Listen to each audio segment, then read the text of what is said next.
E aí, Netinho, Ana Letícia, Jamila e Raíssa, preparados para mais uma manhã? Essa manhã eu estou ansiosa, mais do que nunca, para que vocês me mandem todas as atividades, só no caderno. É só pesquisar, copiar e mandar para mim, tá bom? Está aqui a agenda, figuras de linguagem, parte 3, to be continuation. E vocês, é uma referência bíblica, né, de Provérbios 21:30, que fala assim: não há sabedoria, nem inteligência, nem conselho contra o Senhor. Se você assim acredita, copia e mande para mim o seu versículo bíblico na sua agenda copiada, tá bom? Então vamos às figuras de linguagem. Eu vou mostrar para vocês umas pequeninos cartazes que eu fiz aqui rapidamente, singelos, mas eu fiz para vocês irem memorizando mais. E eu mostro, eu explico, dou uns exemplos e depois vocês irão copiar para mim 5 exemplos para cada uma das figuras de linguagem de hoje. Para cada uma delas 5. E nada de repetir, nada de copiar, né? Nem copia de Raíssa, nem de Jamila, nem Ana Letícia e nem Jamila. Cada um faz a sua pesquisa, a sua. O único que pode fazer ainda é confirmar com o colega: essa que eu já pesquisei, não repita não, vá para outra, tá bom? Para depois eu não achar que vocês foram cúmplices, né? Fizeram tudo igualzinho, porque isso não combina. Então vamos lá. Primeira figura de linguagem de hoje é personificação ou prosopopeia. O que significa personificação, prosopopeia? É exatamente atribuir características, ações humanas a seres animados e racionais. Como assim, tia Raquel? É você dizer para um animal, dizer para uma mesa, para uma cadeira, qualidades dos seres humanos. Quando eu digo assim, as cigarras ficam cantando alegremente. Cantando o quê? Que é a função delas, mas alegremente é uma qualidade, né? Uma característica humana. As formigas trabalham calmamente. Calmamente também é uma característica humana. Então, nesses dois exemplos, eles têm a figura de linguagem chamada personificação ou prosopopeia. Você pode encontrar uma dessas duas formas que será a mesma coisa, ok? A próxima, muito fácil, facinho, facinho, onomatopeia. Ai, tia, essa aí eu sei, onomatopeia.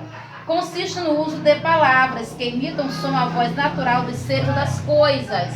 O tic-toc, o zum-zum da abelha, o blim-blom da campainha, o blém-blém-blém-blém do sino. Quando você está lendo uma HQ, né, está lendo um mangá, então nesses tipos de texto tem muito onomatopeia, ok? Silepse. Silepse. Tia, o que é isso? É a concordância, ouça bem, é a concordância ideológica. Ou seja, a concordância deixa de ser feita com o elemento gramatical para ser feita com a ideia. Então não tem concordância gramatical aqui, sim a ideia, com o sentido real.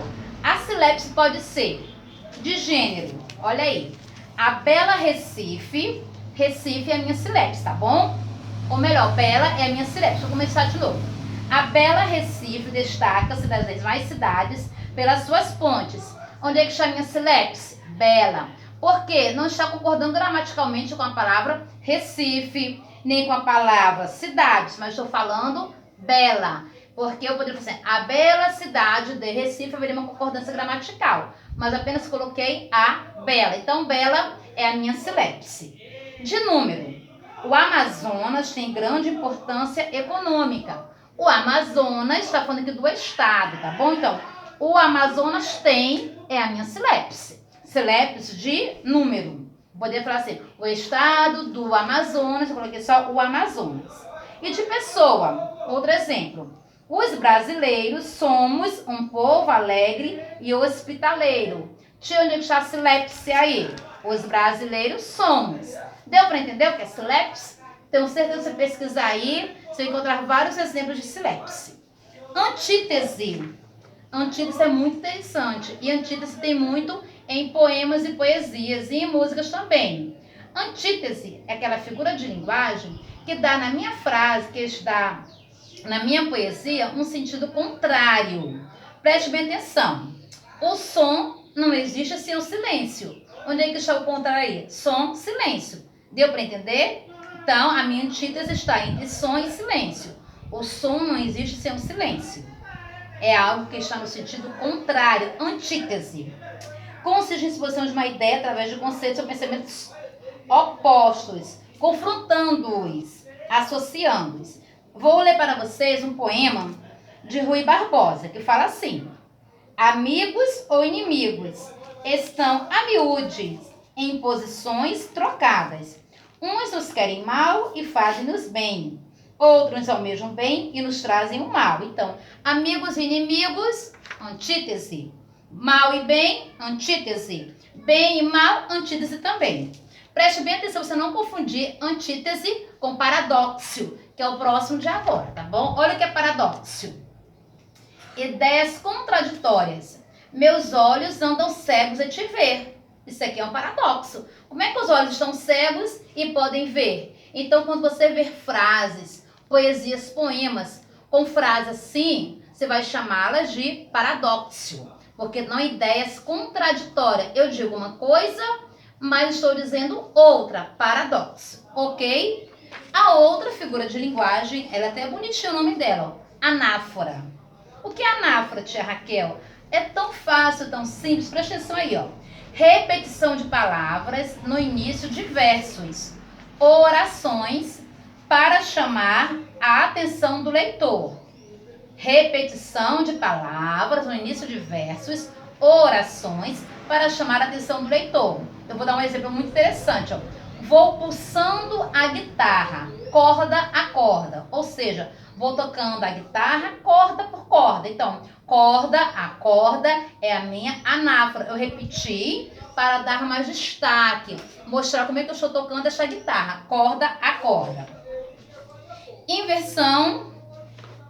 Inversão também é muito encontrado em poemas, em poesias, principalmente no nosso hino nacional tem uma inversão. A inversão é a mudança nos termos da oração. Como assim, tia Raquel? Quando fazemos uma oração, nós temos que ter primeiro o sujeito, depois o verbo, depois o complemento. Mas a inversão, como eu quero dar uma sonoridade, uma poesia, algo mais romântico, algo mais bonito, não importa de que maneira eu coloquei, quem vem primeiro. Então, no nosso hino nacional, tem uma inversão logo no comecinho que fala assim, ó, do que a terra mais garrida. Garrida é o meu verbo, está no final. Terra está no meio, que seria o meu sujeito. Então, quando eu posso inverter o sujeito, o verbo e o complemento na minha poesia, eu chamo de inversão, ok? E para terminar, na última, mas continuaremos amanhã com outras figuras de linguagem, vem a polissemia. Polissemia eu considero uma das mais fáceis de todas, embora o nome pareça difícil, ó. Os múltiplos significados que uma mesma palavra pode apresentar em um verbete de dicionário. As acepções. Tia, eu não entendi nada. Vou te explicar.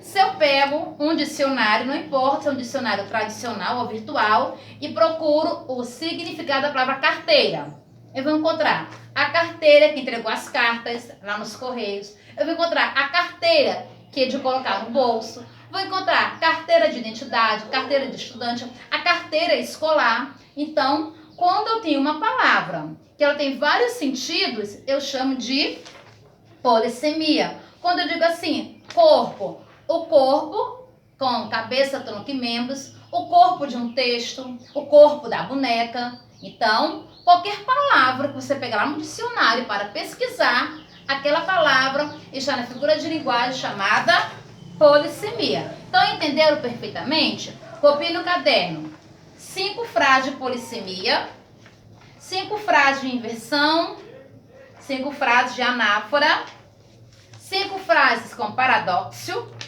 5 frases com antítese, 5 frases com silepse, 5 frases com onomatopeia e 5 frases com personificação ou prosopopeia. Entendeu, meu nono ano querido do meu coração? Amanhã nós temos mais figuras de linguagem e vamos concluir amanhã nossas figuras de linguagem. Então, amanhã vem com toda energia, com todo gás, toda força, mas hoje pela manhã é só isso. Beijão, tchau, tchau.